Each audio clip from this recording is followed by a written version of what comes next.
दोस्तों नमस्कार, एक बार फिर से आप सबका इस वीडियो में स्वागत है। आज का हमारा टॉपिक रहेगा हिस्ट्री ऑफ सोमनाथ टेम्पल। जब से प्रधानमंत्री नरेंद्र मोदी इस मंदिर में गए हैं, तब से ही इस मंदिर की चर्चा शुरू हो गई और इतिहास के जानकार इसके बारे में अलग अलग राय अपनी देने लगे। देखिए, प्रधानमंत्री का इस टेम्पल में जाना उनके पार्टी के लिए या उनके प्रचार के लिए एक प्रोपेगेंडा हो सकता है, लेकिन हम उस प्रोपेगेंडा पर बात नहीं करेंगे। सभी पार्टियां अलग अलग प्रोपेगेंडा करती रहती हैं, हम उस पर टाइम वेस्ट नहीं करेंगे। हम इस वीडियो में सिर्फ इस मंदिर के इतिहास और उसकी क्या क्या खासियतें हैं उन पर बात करेंगे। तो चलिए बिना देरी किए हुए शुरू करते हैं। सबसे पहले आपको बता दें कि यह मंदिर गुजरात के काठियावाड़ क्षेत्र में समुद्र के किनारे पर स्थित है। यह 12 ज्योतिर्लिंगों में से एक है। इसकी जो चर्चा है वो महाभारत में भी हुई है, श्रीमद् भगवत गीता में हुई है, स्कंद पुराण में भी इसकी चर्चा हुई है। चंद्रदेव नाम का एक व्यक्ति था जिसको सोम नाम से भी जाना जाता था। उन्होंने भगवान शिव को ही अपना नाथ स्वामी मानकर यहाँ तपस्या की थी, इसलिए इसका नाम सोमनाथ पड़ा। कहा जाता है कि इस मंदिर में जो शिवलिंग है वो हवा में लटका हुआ है और ये विषय हमेशा से ही चर्चा का विषय रहा है।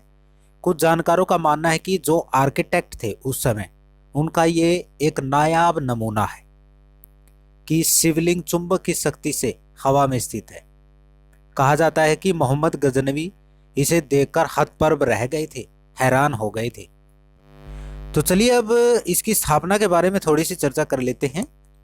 सबसे पहले इस मंदिर को ईसा पूर्व के अस्तित्व में माना जाता है, यानी कि उस समय ईसा पूर्व का समय काल हुआ करता था। और जब दूसरी बार इस मंदिर का पुनर्निर्माण करवाया, और वो करवाने वाले थे वेल्बी के मैत्रिक राजा 649 ईस्वी में। पहली बार अगर देखा जाए तो इस मंदिर का निर्माण 725 ईस्वी में सिंध के मुस्लिम सूबेदार अल जुनैद ने इसको जुड़वाया था। फिर प्रतिहार राजा नागभट्ट ने 815 ईस्वी में इसका पुनर्निर्माण करवाया। उसके बाद मोहम्मद गजनवी ने सन 1024 में 5000 साथियों के साथ सोमनाथ मंदिर पर हमला कर दिया था और उसकी संपत्ति को लूटा और उसको खत्म कर दिया। और उसकी रक्षा के लिए निहत्थे हजारों लोग मारे गए थे।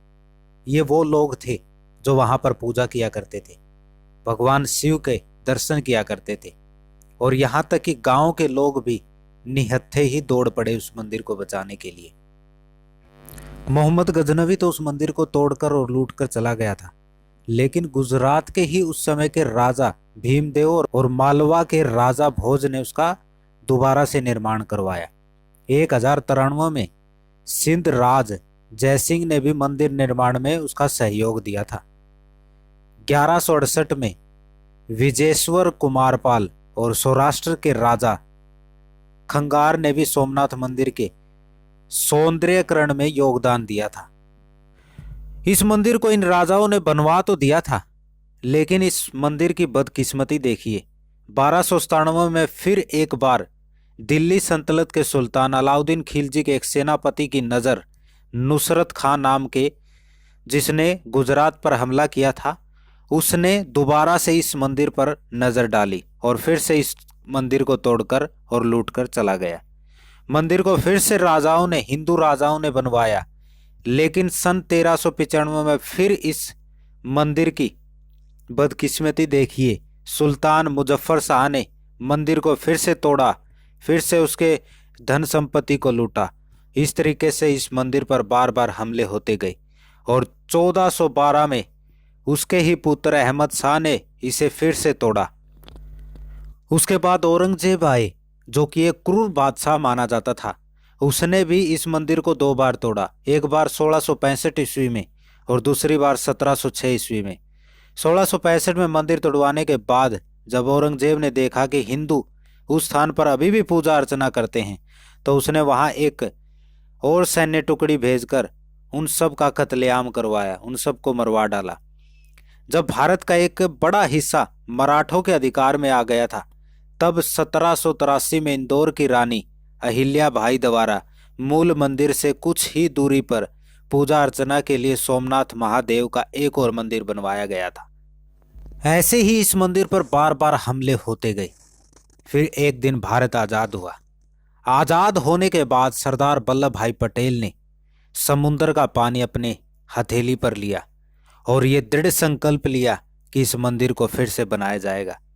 उनके इस दृढ़ संकल्प से 1950 में मंदिर का पुनर्निर्माण करवाया गया। 6 बार टूटने के बाद 7वीं बार इस मंदिर को कैलाश महामेरु प्रासाद शैली में बनवाया गया। इसके निर्माण कार्य में सरदार वल्लभ भाई पटेल भी जुड़े। इस समय जो गुजरात में मंदिर खड़ा है, उसको बनवाने वाले सरदार वल्लभ भाई पटेल थे। 1 दिसंबर 1995 को भारत के राष्ट्रपति शंकर दयाल शर्मा ने इसे राष्ट्र के नाम समर्पित कर दिया।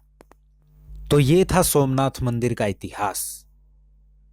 महादेव की महिमा देखिए, इतनी बार महादेव को हिलाने की कोशिश की गई, लेकिन महादेव तो महादेव है।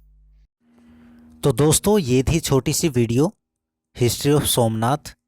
अगर आपको ये वीडियो अच्छी लगी हो तो वीडियो को लाइक कर देना, चैनल को सब्सक्राइब कर देना। धन्यवाद।